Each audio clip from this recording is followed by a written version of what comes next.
우리는 하나님이 능력이 많으시다, 지혜가 많으시다고 자주 말합니다. 그러나 그것을 진심으로 고백하는 때는 그리 많지 않은 것 같습니다.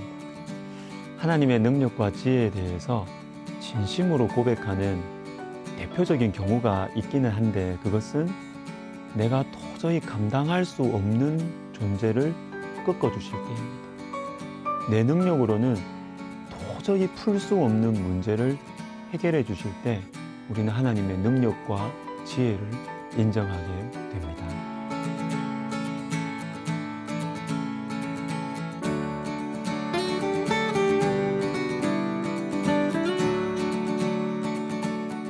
욥기 40장 후반부부터 41장은 가장 크고 강력한 힘을 가진 피조물 둘이 나옵니다.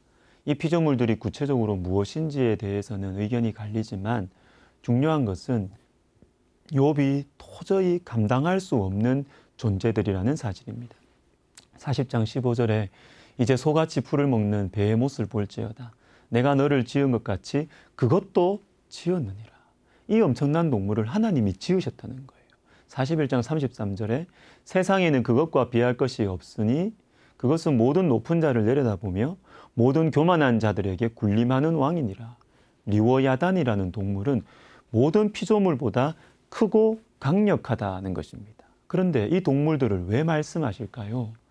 41장 10절과 11절이 중요합니다. 아무도 그것을 격동시킬 만큼 담대하지 못하겠거든 누가 내게 감히 대항할 수 있겠느냐. 누가 먼저 내게 주고 나로 하여금 갚게 하겠느냐. 온 천하에 있는 것이 다 내 것이니라. 욥, 주님 말씀하시죠. 욥, 너가 도저히 감당할 수 없는 이 동물들도 하나님 만드셨다. 욥, 너는 저 동물들도 감당하지 못하면서 어떻게 하나님께 대항할 수 있느냐? 이 말씀입니다. 하나님께서 만드신 것들도 이기지 못하면서 어떻게 하나님을 이기려고 하느냐 하는 것입니다. 그런데 여러분, 하나님께서 왜 이 말씀을 하실까요? 베헤못과 리워야단은 내가 감당할 수 없는 존재, 내가 풀 수 없는 문제입니다. 바로 이것들을 하나님께서는 얼마든지 해결하실 수 있다. 그러므로 하나님을 의지하라. 하나님 앞에 엎드리라는 것입니다. 다니엘 4장에는 바벨론의 느부갓네살 왕이 나옵니다. 느부갓네살 왕은 당시 하나님 백성들의 눈에는 베헤못과 리워야단과 같은 존재였어요. 모든 권력을 가졌고요. 정복자고 통치자였습니다.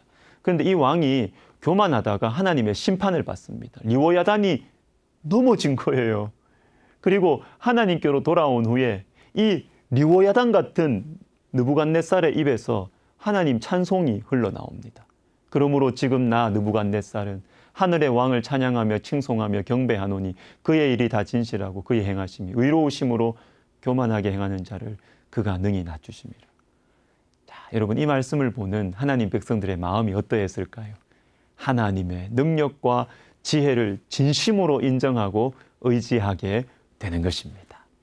제가 군 생활할 때 8월 15일쯤 한 2박 3일간 오살리 기도원에서 열린 그 기독장병 구국성회에 참여한 적이 있습니다. 그때 충격을 받은 장면이 있었어요. 저는 사병이었기 때문에 군 생활하면서 이 장군님들을 좀처럼 보지 못했습니다.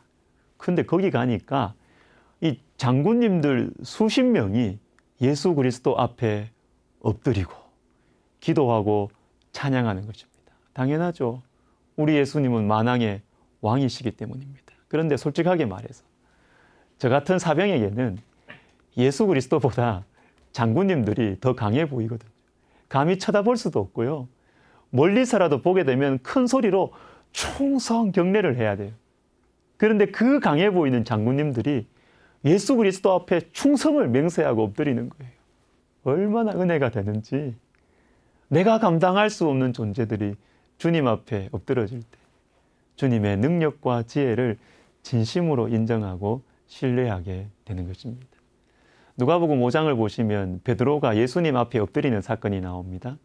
물고기 잡는 것에는 전문가인 베드로가 밤새도록 수고해도 물고기 못 잡았어요. 근데 예수님께서 오셔서 깊은 데로 가서 그물을 내리라고 하시고 말씀대로 하니까 그물이 찢어질 정도로 많은 물고기가 잡혔습니다. 근데 이때 베드로가 주님 앞에 엎드립니다. 시몬 베드로가 이를 보고 예수의 무릎 아래에 엎드려 이르되 주여 나를 떠나소서 나는 죄인이로소이다. 베드로가 주님 앞에 엎드리고 항복을 합니다. 왜 그럴까요? 물고기 잡는 것에는 전문가인 내 자신, 나의 능력으로도 도저히 풀 수 없는 문제를 예수님께서 풀어주셨기 때문입니다.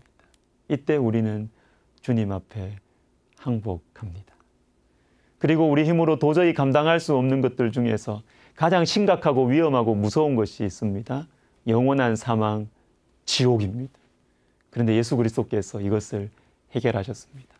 내가 진실로 진실로 너희에게 이르노니 내 말을 듣고 또 나 보내신 이를 믿는 자는 영생을 얻었고 심판에 이르지 아니하나니 사망에서 생명으로 옮겼느니라. 고린도전서 1장에 우리는 십자가에 못 박힌 그리스도를 전하니 오직 부르심을 받은 자들에게는 유대인이나 헬라인이나 그리스도는 하나님의 능력이요 하나님의 지혜니라. 우리가 도저히 감당할 수 없는 영원한 사망, 이 지옥의 문제를 예수 그리스도께서 십자가에서 죽으시고 부활하심으로 해결하셨습니다. 그냥 생명을 우리에게 주신 것이 아니고요.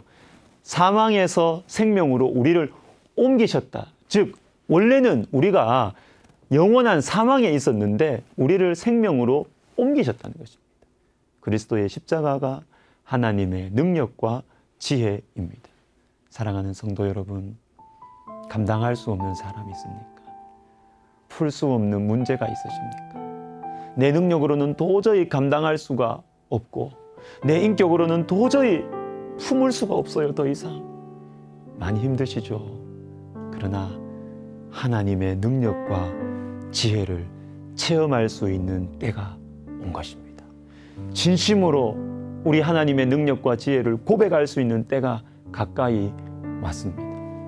가장 힘든 문제인 영원한 사망의 문제를 십자가의 희생과 사랑으로 해결하신 우리 주 예수 그리스도를 바라보고 의지하시기를 주님의 이름으로 축복합니다. 기도하겠습니다. 하나님 아버지, 힘든 문제가 있습니다. 풀리지 않을 것 같은 어려운 관계와 문제가 있습니다. 우리 주님께서 이 문제를 풀어주시옵소서. 나를 사망에서 생명으로 건지신 주님의 능력과 지혜로 이 문제를 해결하여 주시옵소서. 그래서 우리의 입술에서 우리의 진심으로 주님의 능력과 지혜를 찬양할 수 있도록 주님 우리 시청자들에게 그리고 저에게 크신 은혜를 베풀어 주옵소서. 예수님의 이름으로 감사하며 기도하옵나이다. 아멘.